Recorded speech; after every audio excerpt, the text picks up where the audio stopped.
दोस्तों, स्वागत है आप सभी का कैलाश आश्रम सुवाकोट में हो रहे देवी पुराण कथा में। और इस भव्य देवी पुराण कथा का आयोजन श्री श्री 1008 महामंडलेश्वर श्री संतोषी माता जी के द्वारा किया जा रहा है। तो सुन लेते हैं उन्हीं के मुख से देवी पुराण कथा। तो चलिए सुनते हैं। आज पाटोत्सव था और इस पाटोत्सव के पावन उपलक्ष्य में इंद्रदेव की प्रसन्न होकर बरस रहे।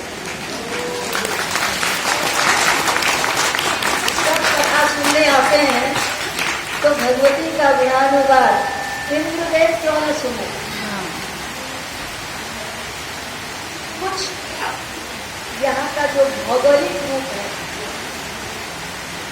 आप लोगों ने कामाख्या में माँ का दर्शन किया होगा। कामाख्या माँ का जो स्वरूप है, पंच ब्रह्मासीना,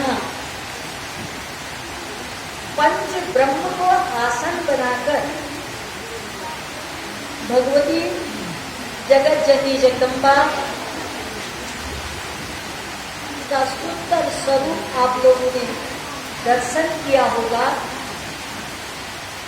नीचे सिंह है और सिंह के ऊपर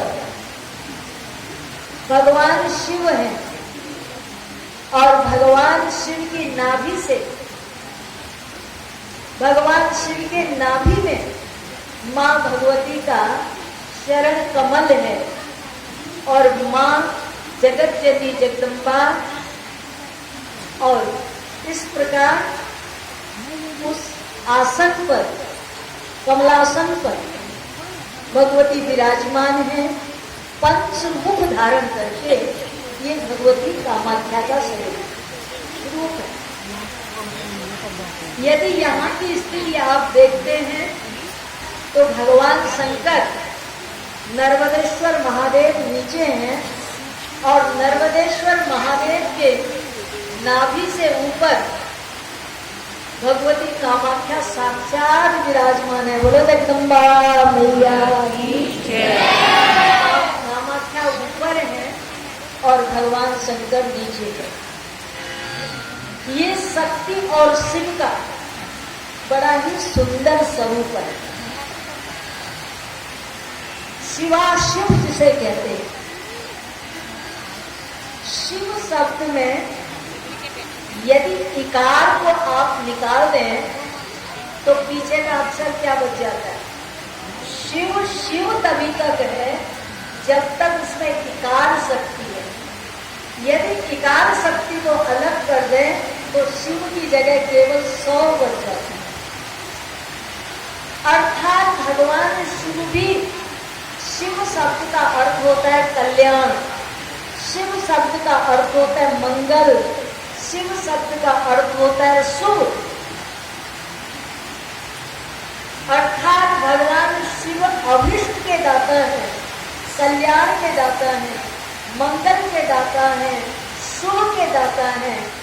ये सब वो प्रदान करते हैं। शिव के बिना भला मंगल का। जहाँ शिव है वही मंगल है, वही शुभ है, वही कल्याण है। जहाँ शिव न हो तो वहां तो केवल 100 है। 100 कल्याणकारी नहीं है। तो भगवान शिव मंगल देने वाले हैं। बोले कब? जब उनके साथ शक्ति संयुक्त रहती है। शक्ति के बिना शिव भी अधूरे हैं। जैसे प्राय आप लोग कहते हैं राधा के बिना कृष्ण अधूरे हैं, तो वैसे ही शिव के, शक्ति के बिना शिव भी अधूरे हैं।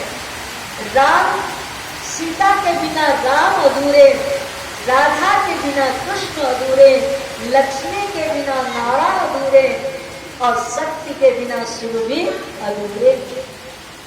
उनकी पूर्णता कब है? पूर्णता तभी है जब शक्ति के साथ युक्त होते हैं, शक्ति के साथ संयुक्त होते हैं, जुड़े हुए।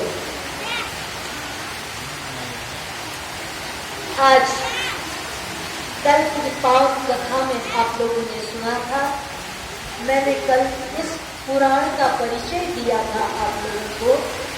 बहुत छोटा सा पुराण, देवी पुराण, देवी भागवत, श्रीमद् भागवत और महाभागवत, जिसे देवी पुराण कहते हैं, ये 3 अलग ग्रंथ हैं, जिनमें से प्राय आप सब लोग देवी भागवत की से परिचित होंगे, ऐसी मेरी आशा है, और श्रीमद् भागवत से भी परिचित होंगे। परंतु देवी पुराण से आप लोगों को परिचय कराने का ये अवसर मुझे जो भगवान ने दिया है, नरोदेश्वर ने दिया है और आप सब लोगों ने दिया। आप न आते तो शायद ये सौभाग्य मुझे नहीं मिल सकता कि मैं अपनी वाणी से भगवान का, भगवती का नाम लेकर अपनी जिह्वा को पवित्र करूं, अपनी मन बुद्धि चित्त को पवित्र करूं। ये अवसर आप लोगों ने मुझे दिया है, इसलिए आप सब लोगों की मैं हृदय से ऋणी हूँ। मैं आप सब लोगों की ऋणी हूँ। यदि कथा का श्रोता न हो तो वक्ता क्या करे?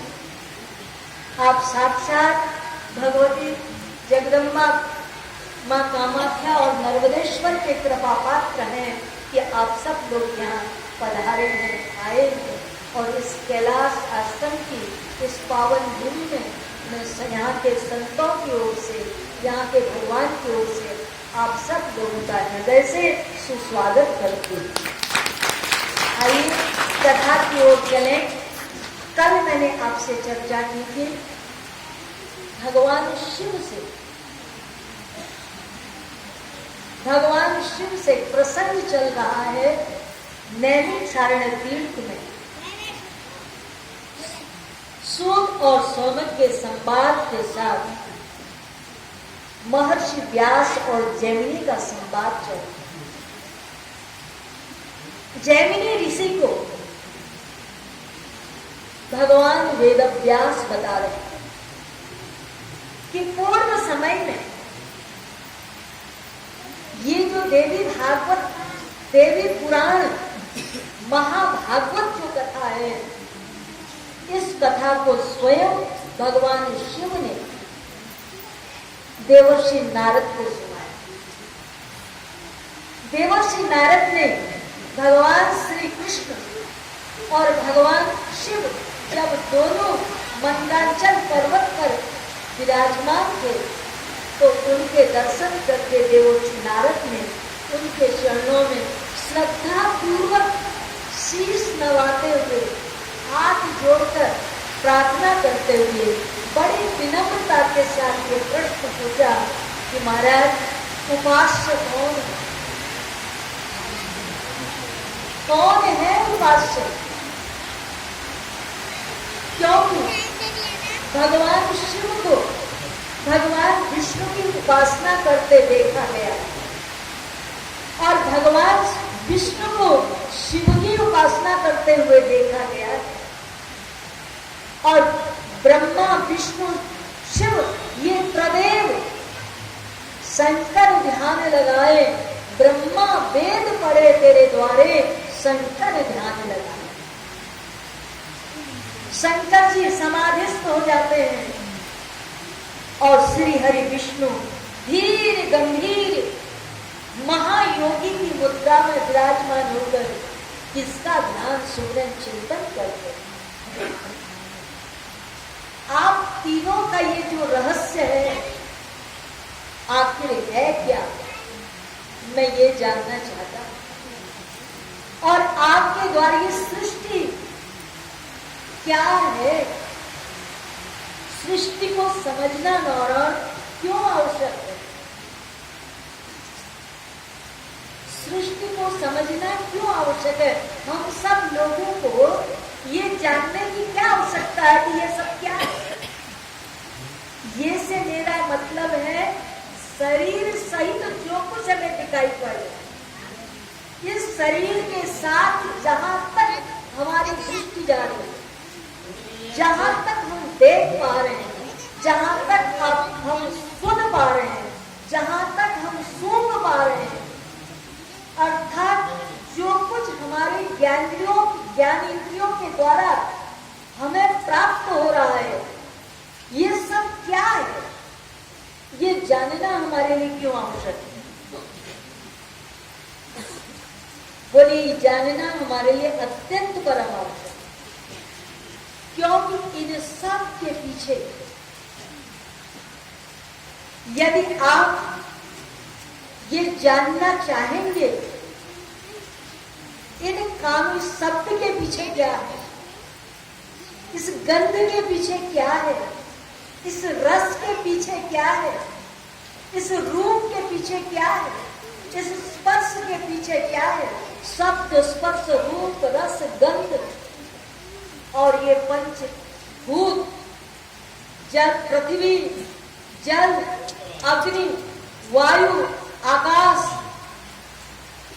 और इनके पंच भूतों के साथ पंच तन्मात्राएं शब्द स्पर्श रूप रस गंध और ये सब मन बुद्धि चित्त, यदि इन सब को गंभीरता से आप समझेंगे तो आपको ये देख करके, इसे जान करके इसके पीछे क्या है, इसके पीछे एक ही शक्ति है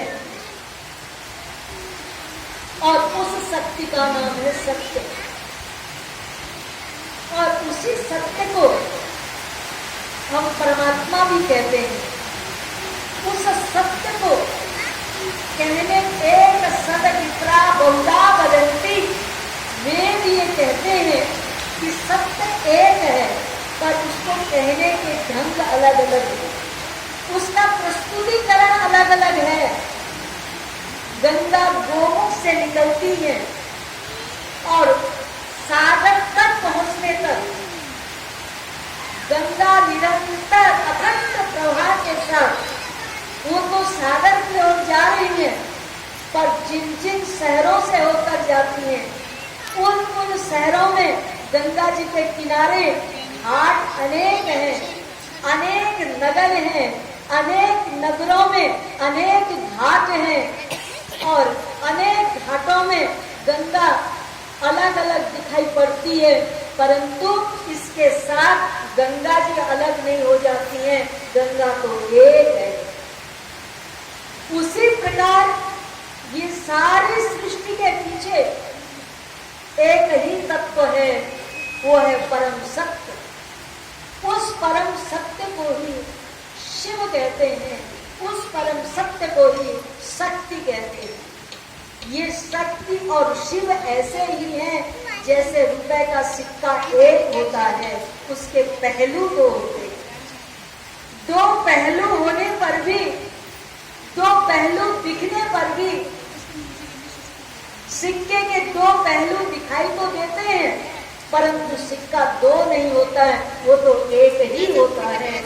उसी प्रकार ब्रह्म में और उस ब्रह्म शक्ति में कोई भेद नहीं है, ये अभेद योग है, जिसे बहुत सारे लोग ब्रह्म कहकर संबोधित करते हैं, वही शक्ति है। जिसे शक्ति कहकर लोग संबोधित करते हैं, वही ब्रह्म है, इसमें कोई भेद नहीं। अहमेवा ब्रह्म, वो ब्रह्म है, इसीलिए भगवती ने अपना परिचय दिया। तो ये सब क्या है? बोले ये सृष्टि का खेल। तब देवर्षि नारद की जानने की इच्छा हुई कि भगवान कृपा करके आप बताइए, ये आपका अद्भुत लीला खेल कैसा है, ये जगत कैसा है? कहा कि पूर्व में यो ब्रह्मा विविधाति पूर्वम, जब ये सारी सृष्टि कुछ नहीं थी तो केवल एक ब्रह्म ही या एक शक्ति ही थी। तो उस शक्ति के अंदर जगत लीला करने की, खेल खेलने की इच्छा हो गई। एक मेवा द्वितीयम, एक से मैं दो हो जाऊं, एक से दो होने की इच्छा हो गई। आप कहेंगे ये इच्छा कैसे हो गई? बचपन में ना आप सब लोगों ने भी खेला होगा, मैंने भी यहाँ बहुत खेला है, क्योंकि कोई बच्चा तो होता नहीं था, मैं अकेली होती थी, तो इसलिए तब घर का खेल खेलते। जानते हैं तब मैं क्या खेल खेलती हूँ?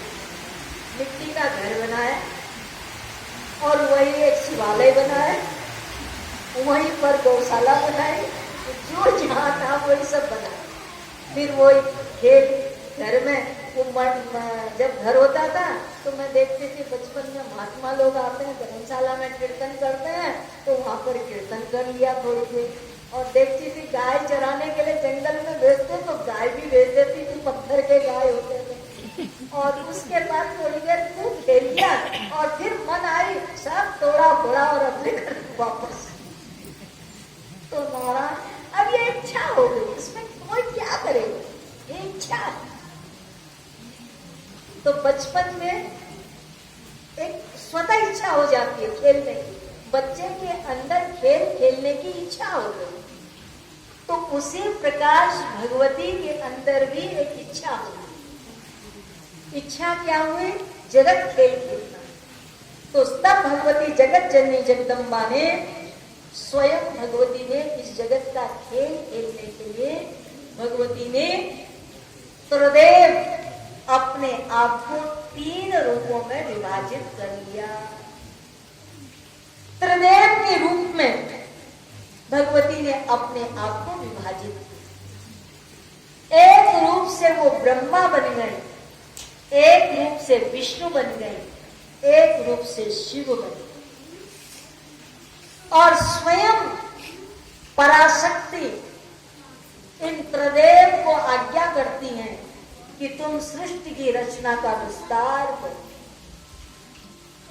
ये त्रिदेव भगवती जगत जननी जगदम्बा से कहते हैं, ये तीनों देव, 3 पुरुष, ये त्रिदेव भगवती पराशक्ति से कहते हैं कि माता आपने हमें प्रकट किया, हमारे प्रकट करने का आपको प्रयोजन क्या था? किस हेतु आपने, क्या कारण था, क्या कारण है आपने हमें प्रकट क्यों किया? माता ने कहा कि मैं चाहती हूं कि तुम सृष्टि की रचना करो। ये त्रिदेव भगवती पराशक्ति से कहने लगे, मां हे महादेवी, हो न हो हम ये तो अच्छी तरह से समझ चुके हैं कि हमारी जननी आप ही है, आपके द्वारा ही हमारा निर्माण हुआ है। इसलिए हे माता, हमारे पास तो शक्ति कहां कि हम सृष्टि का कार्य कर सके। तब जगदम्बा कहती हैं कि तुम त्रिदेव को मैं अपनी त्रिगुणात्म शक्ति प्रदान करती हूं। इन तीनों शक्तियों को बड़े आदर के साथ तुम ग्रहण करो। ये त्रिगुणात्म शक्तियां सदैव तुम्हारे पास विद्यमान रहेंगी। मेरी तीनों शक्तियों से तुम सदैव शक्तिवान बनकर रहोगी। ब्रह्मा को ब्रह्माणी शक्ति प्रदान की, इससे तुम सृष्टि का सृजन करो।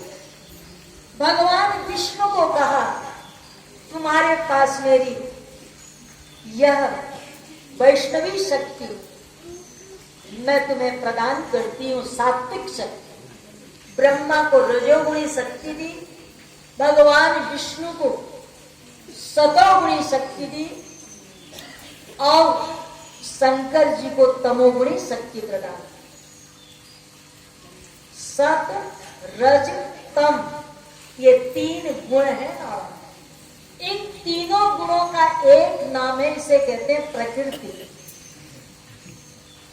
पराशक्ति पराम्बा, ये प्रकृति रूपी 3 शक्तियां त्रिदेव को प्रदान करती हैं। ब्रह्मा विष्णु महेश। ब्रह्मा जी को रजोगुणी शक्ति, रजोगुण के द्वारा। अच्छे, ये तीनों गुण भगवती ने तीनों देवताओं को दिए। ब्रह्मा जी को रजोगुणी शक्ति दी, भगवान विष्णु को सतोगुणी शक्ति दी, शंकर जी को तमोगुणी शक्ति प्रदान। शंकर जी से कहा कि तुम संहार कार्य करोगे, भगवान विष्णु से कहा तुम रक्षा और पालन करोगे, और भगवान ब्रह्मा से कहा कि तुम सृष्टि को उत्पन्न करो। अच्छा, आप ये कहें कि इन तीनों के पास त्रिगुणात्मक शक्ति मिली। ये तीन शक्तियां ऐसे ही समझना चाहिए आपको। आप इनमें कहीं छोटा बड़ा करने का भेद नहीं कर लेना, नहीं तो अर्थ बदल जाएगा। एक किसान अपने खेत को तैयार करता है, हल चलाता है, मिट्टी तोड़ता है, खेत को बारीक बनाता है, उसे फसल उगाने की योग्य बनाता है, और उस योग्य मिट्टी में बीजारोपण करता है, बीज डालता है। और वही किसान जब वो बीज अंकुरित हो जाते हैं, पौध बनते हैं, तो उनकी निलाई गुड़ाई करता है, उनको संभालता है, उस फसल को, उसे खाद पानी देता है, जानवरों से बचाता है। और वही किसान जब फसल तैयार हो जाती है, गेहूं पक जाती है, धान पक जाते हैं, तो खेत का वो किसान फसल काटने के लिए कौन जाता है? वही जाता है, कोई तीसरा जाता है? वो फसल कहाँ आती है? उसी किसान के पास आती है। तो एक किसान तीन काम करता है। तीनों में कोई अंतर है? जब वो बीज बोता है तब वो ब्रह्मा है, जब खेत को संभालता है तब विष्णु है, जब फसल को काटता है तब वो शंकर है, शिव। त्रिगुणात्म देव, इनमें कोई भेद नहीं। इसलिए भगवान शिव आप सबों पर भी अनुग्रह करें। इन्हीं शब्दों के साथ कथा को यहाँ विश्राम देती हूँ। शेष चर्चा कल करेंगे, और बड़े भाव और प्रेम के साथ थोड़ा भजन सुन लीजिए, फिर आरती करेंगे। बोलो जगदम्बा मैया। नमः शिवाय, नमः शिवाय।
स्वेटर भी नहीं पहनी थी, तो कब कभी छूट रही है कथा सुनने के लिए। और आप लोग भी जरूर से आइएगा, क्योंकि 2-3 घंटे की कथा थी और उतनी कथा को एक वीडियो में दिखा पाना या सुना पाना संभव नहीं होता है। तो आप लोग जरूर से यहाँ आइए और कथा का आनंद लीजिएगा। तो अब चलते हैं हम घर को।